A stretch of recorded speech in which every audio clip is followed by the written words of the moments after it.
High, আসসালামু আলাইকুম। আমার হাতে যে ফোনটি দেখছেন সেটি হচ্ছে সিম্ফনি ইনোভা 20। এর আগে কিন্তু সিম্ফনি ইনোভা 30 নিয়ে আলোচনা করেছি। ফুল রিভিউ আমাদের চ্যানেলে রয়েছে, না দেখে থাকলে দেখে নেবেন। ডেসক্রিপশনের লিংক আমরা দিয়ে দিয়েছি। আর সবথেকে বড় কথা হচ্ছে এই প্রাইস পয়েন্টে 10,000 টাকার আশেপাশে এই ফোনটি কতটুকু যৌক্তিক, কতটুকু পারফেক্ট আপনার জন্য ইন ডিটেইলে আজকে আমরা আলোচনা করার চেষ্টা করব। আশা করি আজকের ভিডিও দেখলে আসলে ক্লিয়ার হয়ে যাবেন সিম্ফনি ইনোভা 20 জট নাকি হট।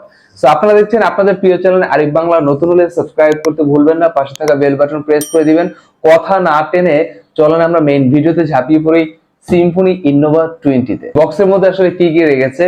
ইনবক্সে অরিজিনাল আমরা চার্জার পাচ্ছি এবং ইয়ারফোন পাচ্ছি, ইউএসবি কেবল পাচ্ছি, ব্যাক কভার পাচ্ছি, ওয়ারেন্টি কার্ড পাচ্ছি, সি মিউজিক টোর পিন পাচ্ছি। এক কথায় একটি স্মার্টফোনে যা যা দরকার, যা যা প্রয়োজন সবকিছুই দিচ্ছে সিম্ফনি ইনোভা 20।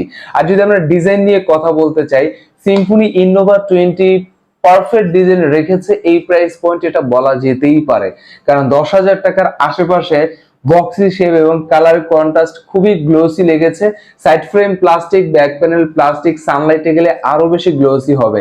আর মরাবদার হিস্ট্রি হচ্ছে 10,000 টাকা বা 11,000 12,000 টাকা রিসেন্ট ফোনগুলো আমরা এভাবেই দেখে থাকি, বক্সি শেপ এবং আইফোনের একটি প্যাটার্ন রয়েছে। ক্যামেরার মডিউল দেখলে আমরা তেমনটাই বুঝতে পারি। আর এখানে সিম্ফনি ইনোভা 20 এই ফোনটির ওয়েট হচ্ছে 190 গ্রাম এবং থিকনেস এর কথা বললে 8.8 mm আমরা থিকনেস পাচ্ছি। লং টাইম হাতে যদি গ্রিপ করেন বোর্ড ফিল করবেন না। বিল কোয়ালিটি এভারেজ একটি জায়গায় থাকবে, মোটামুটি চালিয়ে নেওয়ার মতো, খুব শক্তপোক্ত ব্যাপারটা এমন ছিল না। আর অবশ্যই ধন্যবাদ জানাতে হয় এব্রাহিম টেলিকম 2 তে, যারা আমাদের কাছে এই ফোনটি দিয়েছে। সিম্ফনির প্রতিটি অফিসিয়াল ফোন আপনারা পেয়ে যাবেন সেখানে, ডেসক্রিপশনে ফোন নাম্বার, ঠিকানা সবকিছু দিয়ে দিয়েছি। সিম্ফনি ইনোভা 20 এর এক পাশে যদি তাকাই তাহলে আমরা পাচ্ছি সাইড মাউন্টেন ফিঙ্গারপ্রিন্ট সেন্সর। এই প্রাইস পয়েন্টে সাইড মাউন্টেন ফিঙ্গারপ্রিন্ট সেন্সর যথেষ্ট রেসপন্সিভ ছিল। ঠিক উপরে ভলিউম লকার পাচ্ছি, বিপরীত পাশে আমরা পাচ্ছি সিম ট্রে, যেখানে দুটি সিম ইউজ করতে পারবেন। যদি আপনি চান এক্সট্রা এসডি কার্ড ইউজ করতে সেটাও পারবেন। একদম শেষের ভাগে আমরা পাচ্ছি 3.5 mm হেডফোন জ্যাক পাচ্ছি, টাইপ সি চার্জিং জ্যাক পাচ্ছি, এছাড়াও স্পিকার পাচ্ছি।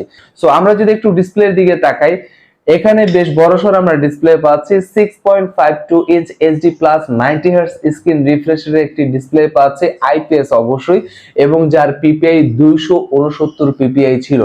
স্ক্রিন টু বডি রেশিও মোটামুটি চালিয়ে নেওয়ার মতো এই প্রাইসের কথা যদি আপনি মাথায় রাখেন। কালার কন্ট্রাস্টও এভারেজ একটি জায়গায় ছিল, বাট টাচ রেসপন্স সব জায়গায় আমরা 90 হার্টজ আসলে পাচ্ছিলাম না, একটু মিসম্যাচ আমরা দেখতে পাচ্ছি।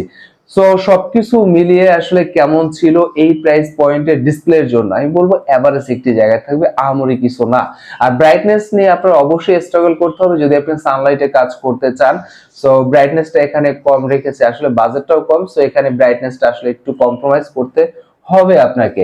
আর ব্যাটারির কথা বললে সিম্ফনি ইনোভা 20 আপনাকে দিচ্ছে 5000 mAh ব্যাটারি।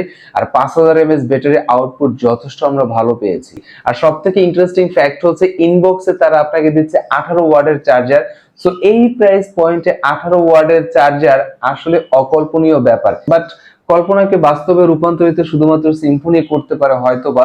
মানে এই প্রাইস পয়েন্টে 18 ওয়াটের চার্জার, 5000 mAh ব্যাটারি নিঃসন্দেহে চমৎকার লেগেছে আমার কাছে, আসলে ভালো ছিল। এছাড়াও আমরা যদি এখানে একটু পারফরমেন্সের দিকে তাকাই, আপাতত এখানে আমরা একটি ভেরিয়েন্টই দেখতে পাচ্ছি 4GB র্যাম। 4GB র্যামের পাশাপাশি 128GB স্টোরেজ। সো এটাও ডেফিনেটলি চমৎকার একটি বিষয়। এই প্রাইস পয়েন্টে 128GB স্টোরেজ, যেখানে সবাই 64GB দিয়ে থাকে। সো এই র্যাম রোমের পাশাপাশি এখানে আপনাকে এন্ট্রি লেভেলের বেসিক একটি চিপসেট দিচ্ছে। ইনোসকের টি সিরিজের T606 12 nm এর আর্কিটেকচার একটি চিপসেট পাবেন, যা হচ্ছে 1.6 GHz অক্টা কোর একটি chipset. So price versus chipset এবং র্যাম রোম সবকিছু মিলিয়ে যে পারফরম্যান্সটা পাবেন এভারেজ একটি জায়গায় থাকবে, খুব আহামরি ব্যাপারটা এমন না। বাট প্রাইসের কথা যদি মাথায় রাখেন যথেষ্ট ভালো পারফরম্যান্স আসলে পাবেন। এবং অ্যাপ ওপেন এবং ক্লোজ এর সময় মোটামুটি কম নিচ্ছিল, বাট একাধিক অ্যাপ নিয়ে যখন আপনি লং টাইম কাজ করেন একটু লেগি ফিল পাবেন। বাট এটা কম্প্রোমাইজ করা যেতেই পারে, কারণ যেহেতু প্রাইসটা কম, এন্ট্রি লেভেলের একটি ফোন। সো সেখান থেকে আসলে আহামরি কিছু এক্সপেক্ট করাটা বোকামি। এবং সময় কাটানোর জন্য টুকটাক টুকটাক একদম বেসিক যে গেমগুলো আছে সেই গেমগুলো আপনি ইজিলি এখানটায় রান করতে পারবেন। আর ক্যামেরার কথা বললে ব্যাক প্যানেলে আমরা ট্রিপল ক্যামেরা সেটআপ পাচ্ছি। মেইন যে শুটার সেটি হচ্ছে 52 মেগাপিক্সেল এবং 52 মেগাপিক্সেলের আউটপুটও এভারেজ একটি জায়গায় থাকবে, আহামরি কিছু না। সানলাইটে ছবি তুলে সেই ছবিগুলো হোয়াটসঅ্যাপ, ভাইবার, ইমো, মেসেঞ্জার আপনি কাজে লাগাতে পারবেন। এবং সেলফি ক্যামেরা 8 মেগাপিক্সেল, এটাও একদম বেসিক বলবো আমি। সেলফি ক্যামেরা মোটামুটি ভালো ছিল, প্রোটেক্ট মোটামুটি ভালো লেগেছে আমার কাছে, বাট প্রপার লাইট কন্ডিশনে ছবি তুললে সেলফি ক্যামেরাও কাজে লাগাতে পারবেন। সো এখন কথা হচ্ছে এখানে ওএস আমরা কি পেয়েছি। এখানে অ্যান্ড্রয়েড আমরা 13 পাচ্ছি, এটা নিঃসন্দেহে আসলে চমৎকার বিষয় ছিল না। এখানে অ্যান্ড্রয়েড 13 না দেখে আমি যদি অ্যান্ড্রয়েড 14 দেখতে পেতাম জিনিসটা জোশ হয়ে যেত।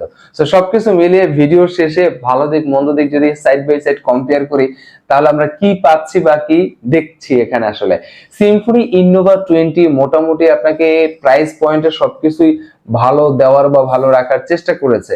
সব থেকে বড় কথা হচ্ছে 10,000 বা 11,000 টাকায় একটি ফোনকে খুব বেশি জাজ করা যায় না আসলে সে কি কি ভালো দিচ্ছে কি কি মন্দ দিচ্ছে। বাট আমি বলবো আপনি যদি 10,000 টাকা বাজেট থাকে আর একটা প্যাকেজ ফোন চান তাহলে নিঃসন্দেহে দেখতে পারেন সিম্ফনি ইনোভা 20 এই স্মার্টফোনটি। কারণ 5 হোল ডিসপ্লে পাচ্ছেন এবং 90 hertz screen refresh rate, 50 megapixel camera, 5000 mAh battery, 18 ওয়াটের চার্জার, ইউনিসোকের T606।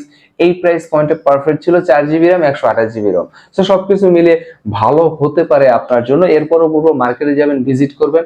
যদি কোনো ইনকোয়ারি থাকে কমেন্টের মাধ্যমে জানাতে ভুলবেন না, সেখানে ইন ডিটেইলে আরো আমরা ক্লিয়ার করে দেওয়ার চেষ্টা করব। ভালো থাকবেন, সুস্থ থাকবেন, নিজ পরিবারের সাথে থাকবেন। আসসালামু আলাইকুম।